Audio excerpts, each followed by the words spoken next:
When you begin to try and change your daily routine so that you are feeling better, it can often feel like such a big task because there are so many options. It can feel like there are too many options, and you then just avoid trying to change your daily routine at all and give into sort of the habitual cycle that you're used to being in.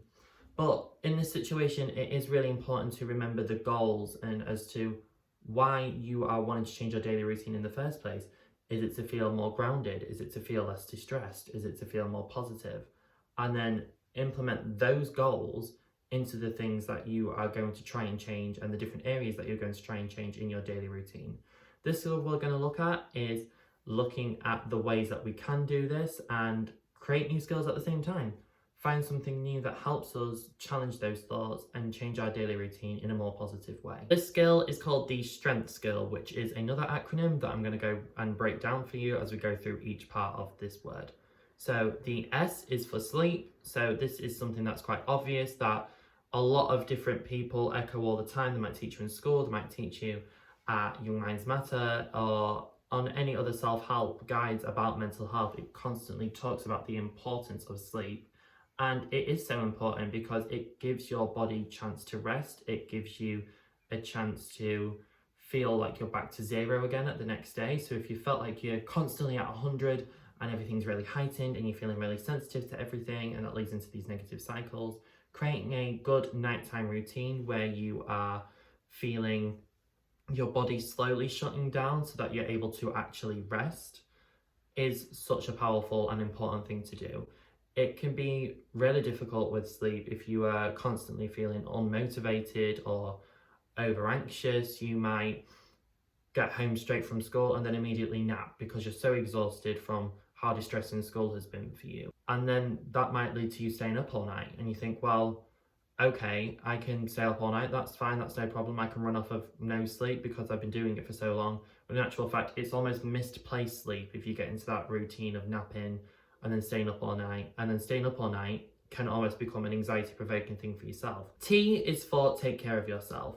Now, this might sound obvious, but when you get into a cycle of staying busy all the time and helping other people all the time so that you are taking your own attention off of your own thoughts, maybe because they are quite distressing, it's a really common thing to do and it's a really common routine to fall into. But it is so important to just stop and take care of yourself and find time to do that.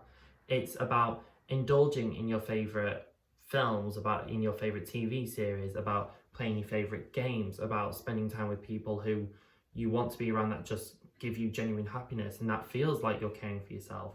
Maintaining good hygiene, maintaining a balanced diet, maintaining a good sleep routine are all things that you are doing to make a conscious effort to take care of yourself, and not just doing them because it's part of a routine. It's doing them because you are making the effort to take care of yourself and you're putting yourself as a priority instead of everyone else and instead of work. R is for resist target behaviors. So when I say target behaviors, it's looking at behaviors that you are targeting to change. So it's negative coping strategies, it's harmful behaviors towards yourself or towards others. And it might not work every time. Simply trying to resist them might not always help you resist them, and you might give in to them at different occasions. But remind yourself that the fact that you've even tried and attempted to resist them is still you building that daily strength. And hopefully it'll have a knock-on effect where you're able to resist them more and more because you're trying so often.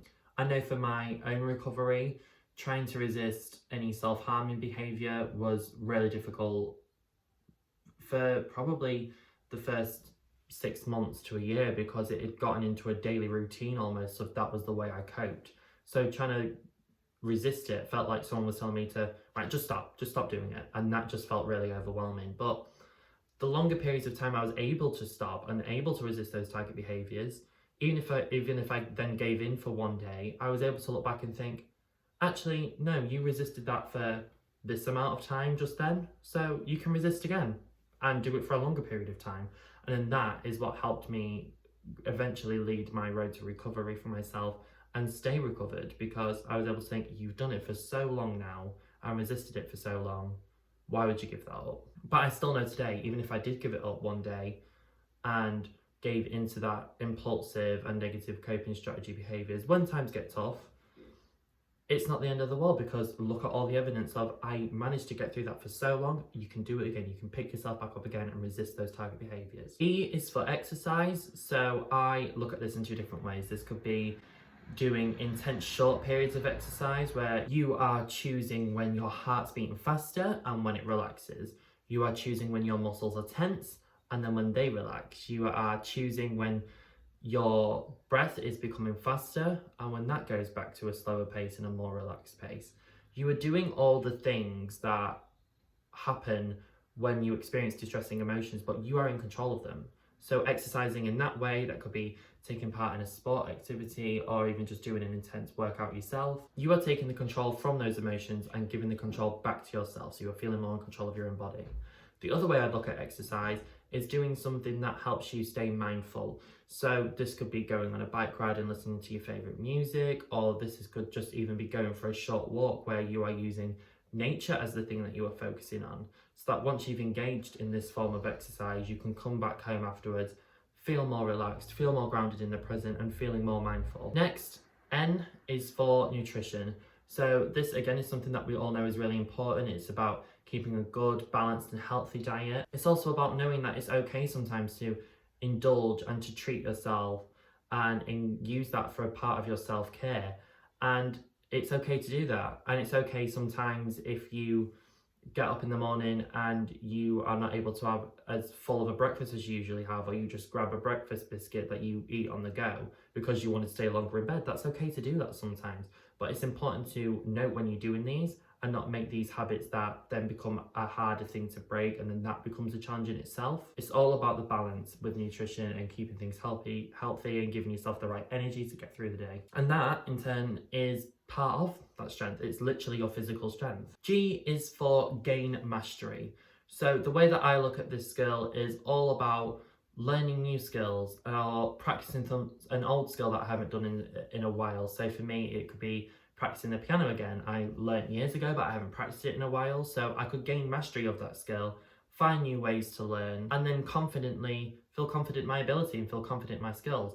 You could do the same with any new skill that you want to learn. So whether that's downloading an app on your phone that helps teach you a language or getting into something like cooking, it's finding a way that you can teach yourself a new skill, find a way that you like to learn, and then feel confident about using that skill. And you've actually then also found another positive quality that you can say about yourself is, I know I'm confident in this skill that I can do. T is for take time for yourself. So this is similar to taking care of yourself, but what you're actually doing here is making sure that you are not cutting corners when you're taking care of yourself or taking time for yourself. And it's very easy to think, oh, well, I had that one good day a couple of days ago where I just chilled out and did relaxing things, but even though I feel like I probably need to do that again, I did it the other day, I don't need to do it now.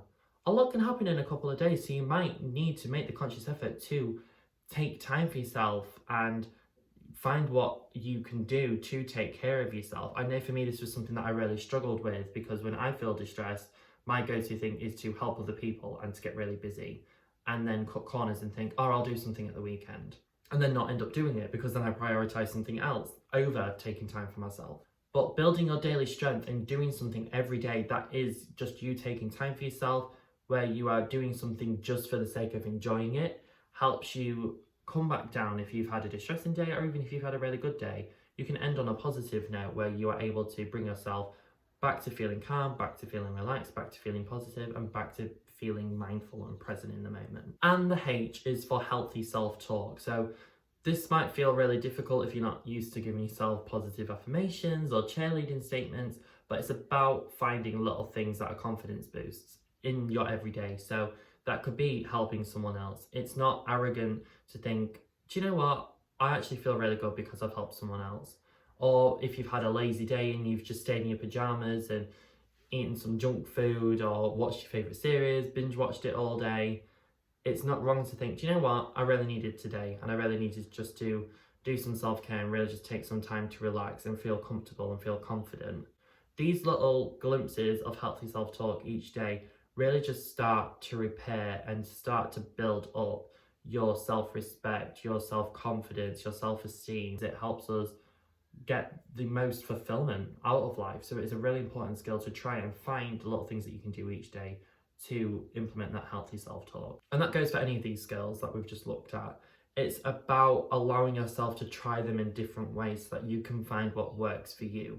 And then once you've found what works for you, it's building that strength and continuing to build that strength like a muscle, so that you feel like you've got this really strong muscle of inner strength, and you are ultimately able to take control back of your life, and you are then able to proceed more mindfully with difficult situations.